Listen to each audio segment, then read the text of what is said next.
সংখ্যাটা আমাদের নিজেদের কনফার্মেশন করবো যে আমরা কবে পাস করবো, কবে কী করবো, তখন আমরা বুঝতে পারি যে আমরা কতদিন পিছিয়ে আছি, কতদিন এগিয়ে আছি।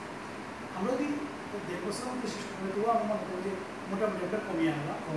আরেকটা বিষয় হচ্ছে যে আরও দ্রুত শেষ করতে গেলে কাঠামোগত কিছু পরিবর্তন পরিমার্জন দরকার করতে পারে, যেটা আমরা ওই সুপারিশ এবং আপনাদের সঙ্গে আলোচনার পর হয়তো আমরা নিতে পারি।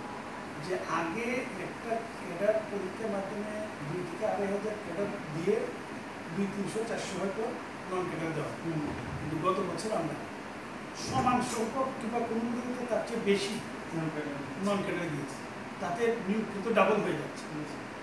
এবছরও আমরা, আপনি শুনলে খুশি হবেন যে আমার যা ওয়েটিং লিস্টে আছে সম্ভবত প্রায় সবাই চাকরি পাবে, কারণ আমি অনেক শূন্য পদের 35 আমি অনেক শূন্য পদের তালিকা নিয়ে আসছি। আমি নিজে ডিও লিখেছি সব মন্ত্রণালয়ে শূন্য পদের সংখ্যা দেওয়ার জন্য।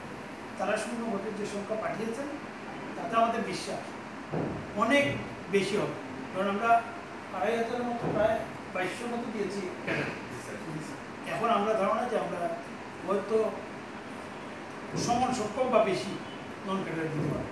সবচেয়ে বড় কথা হলো যে আমরা যে অন্ধ এবং বধির হয়ে থাকতে চাই। আমরাও এই সমাজের মানুষ, আমরা জানি যে পদ শূন্য থাকলে সমস্যা দেখা দেয়। আমরা শূন্য পদের তালিকা আলোচনা আমরা উল্টো তাগিয়ে দিই, সহযোগিতা পাচ্ছে আমরা সব মন্ত্রণালয়েরই পাচ্ছে, কিন্তু কিছু কিছু মন্ত্রণালয়ের সমস্যার মধ্যে আছে, তাদের নিয়োগ বিধি চূড়ান্ত হয় না, এবং নিয়োগ বিধি চূড়ান্ত হওয়ার জন্য দেখা যায় 2 বছর 3 বছর লেগে যায়। তারা হিমশিম খাচ্ছে, কারণ জনপ্রশাসন, মন্ত্রী পরিষদ সচিব, তারপরে এই যে ফাইন্যান্সের 4টা ল এগুলো করে তাদের সময় লেগে যাবে।